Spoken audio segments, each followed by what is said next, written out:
Okay, guys, today we're going to be talking about operant conditioning. I'm going to try to do this as fast as I can, okay? In fact, I'm probably going to I am going to split this up into 2 videos. So here we go. Part 1. The 2 characteristics that help us distinguish the 2 forms of conditioning are the following. In classical conditioning, the organism learns associations between 2 stimuli, and its behavior is respondent. And it means it's automatic. In operant conditioning, the organism learns associations between its behavior and resulting events. In other words, the organism operates on the environment.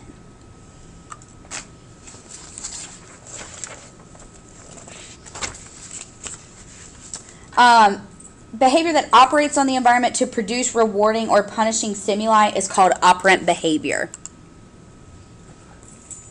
We can therefore distinguish classical from operant conditioning by asking, is the organism learning associations between events it does not control, which is classical conditioning, or is it learning associations between its behavior and resulting events, which is operant conditioning? B.F. Skinner was a college English major and aspiring writer. He entered grad school in psychology because he didn't really know what else to do, and he went on to become modern behaviorism's most influential and controversial figure. Skinner's work elaborated on what psychologist Edward Thorndike called the law of effect. And this said that rewarded behavior is likely to recur, and using Thorndike's laws of effect as a starting point, Skinner developed a behavioral technology that revealed principles of behavior control. These principles also enabled him to teach pigeons such unpigeon-like behaviors as walking in a figure 8, playing ping pong, and keeping a missile on course by pecking at its screen target. For his pioneering study, Skinner designed an operant chamber, popularly known as the Skinner box. And this box has a bar or a key that an animal presses or pecks to release a reward of food or water, and a device that records these responses. Operant conditioning experiments have done far more than teach us how to pull habits out of a rat. They have explored the precise conditions that foster efficient and enduring learning.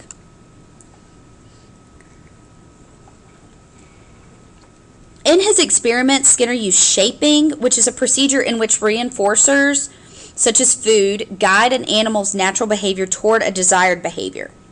By rewarding responses that are ever closer to the final desired behavior or successive approximations, and ignoring all other responses, researchers can gradually shape complex behavior. Because nonverbal animals and babies can only respond to what they perceive, their reactions demonstrate which events they can discriminate. In such experiments, the stimulus that elicits a response after association with reinforcement is referred to as the discriminative stimulus.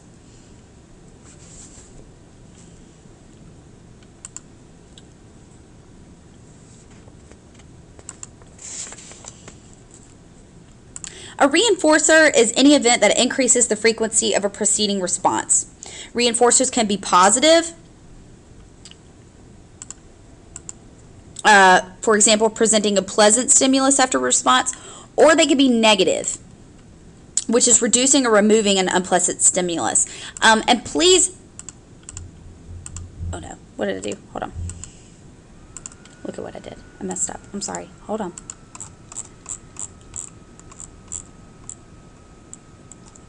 Okay. Sorry. Again, negative reinforcement is not punishment. It's not punishment. And I'm gonna give you an example in just a second to help you understand that. So, ways to increase behavior right here. Positive reinforcement, you would add a desirable stimulus. An example would be getting a hug or receiving a paycheck. A negative reinforcement is removing an aversive stimulus, like fastening a seatbelt to turn off beeping. Okay, it's not giving a spanking to make them stop doing something. It's not punishment. A reinforcer is any event that increases the frequency of the preceding response. So reinforcers, again, can be positive or negative, and primary reinforcers, such as food when we're hungry, are innately satisfying. A conditioned or secondary reinforcer, such as cash, are satisfying because we have learned to associate them with more basic rewards. Immediate reinforcers, such as the enjoyment of watching late night TV, offer immediate payback. Delayed reinforcers, like a weekly paycheck, require the ability to delay gratification.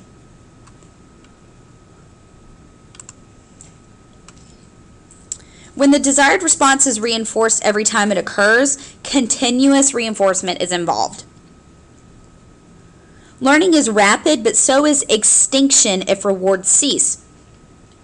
So partial or intermittent reinforcement produces slower acquisition of the target behavior than does continuous reinforcement. However, the learning is more resistant to extinction. Reinforcement schedules may vary according to the number of responses rewarded or the time gap between responses. Fixed ratio schedules reinforce behavior after a set number of responses. Variable ratio schedules provide reinforcers after an unpredictable number of responses. Fixed interval schedules reinforce the first response after a fixed time interval. And a variable interval schedule reinforces the first response after varying time intervals. Reinforcement linked to a number of responses produces a higher response rate than reinforcement linked to time. So variable or unpredictable schedules produce more consistent responding than fixed or predictable schedules.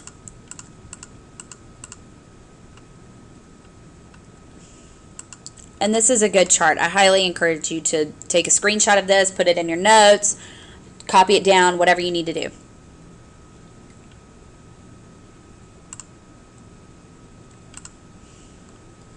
So, fixed ratio schedules, variable ratio schedules, fixed interval schedules, and steady responding. So you can see that you get a more consistent result.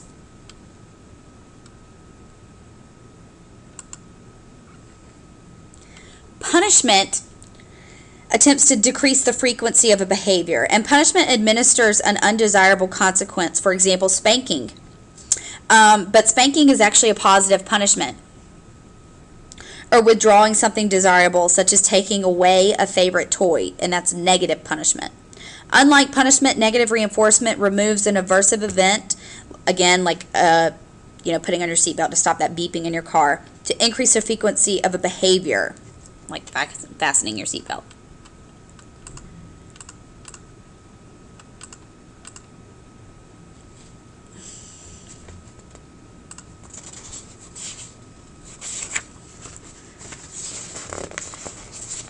Let's talk a little bit about punishment. Punishment is not simply the logical opposite of reinforcement, for it can have several drawbacks, and that includes suppressing rather than changing unwanted behavior, teaching discrimination and fear, and increasing aggressiveness.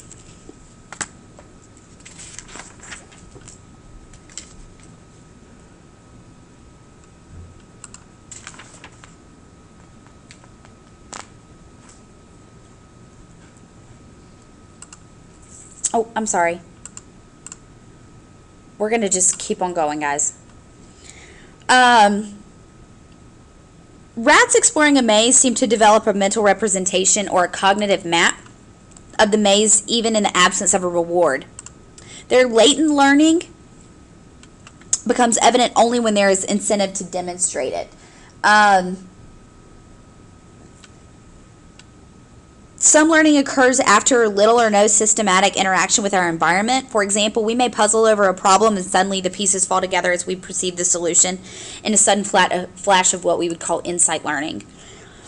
Research indicates that many people may come to see rewards rather than intrinsic interest as the motivation for performing a task. Again, this finding demonstrates the importance of cognitive processing and learning. By undermining intrinsic motivation or the desire to perform a behavior effectively for its own sake, rewards can carry hidden cost. Extrinsic motivation is the desire to perform a behavior to receive external rewards or to avoid threatened punishment. And the person's interest often survives when a reward is used neither to bribe nor to coerce, but to signal a job well done. As with classical conditioning, an animal's natural predispositions constrain its capacity for operant conditioning. Biological constraints predispose organisms to learn associations that are naturally adaptive. Training that attempts to override these tendencies will probably not endure because animals will revert to their biologically predisposed patterns, which is called instinctive drift. Skinner was criticized for repeatedly insisting that external influences, not internal thoughts and feelings, shape behavior, and for urging the use of operant principles to control people's behavior. Critics argue that he dehumanized people by neglecting their personal freedom and by seeking to control their actions. Skinner countered that people's behavior is already controlled by external reinforcers, so why not administer those consequences for human betterment? So operant principles have been applied in a variety of settings. For example, in schools, we have web-based learning, online testing systems, and interactive student software that embody the operant ideal of individualized shaping and immediate reinforcement. In sports, performance is enhanced by first reinforcing small successes and then gradually increasing the challenge. In the workplace, positive reinforcement for jobs well done has boosted employee productivity. At home, parents can reward their children's desirable behaviors and not reward those that are undesirable. To reach our personal goals, we can monitor and reinforce our own desired behaviors and cut back on incentives as behaviors become habitual. Biofeedback is a system for electronically recording, amplifying, and feeding back information regarding a subtle psychological state. And it's been used successfully to enable people to treat tension headaches, for example. Both classical and operant conditioning are forms of associative learning. They both involve acquisition, extinction, spontaneous recovery, generalization, and discrimination. Both classical and operant conditioning are influenced by biological and cognitive predispositions, and these two forms of learning differ in an important way. In classical conditioning, organisms associate different stimuli that they do not control and respond automatically, and in operant conditioning, organisms associate their own behaviors with their consequences. So, here is a chart showing you the differences between classical and operant conditioning. I highly encourage you to get this. And that's it for today. Thanks, guys.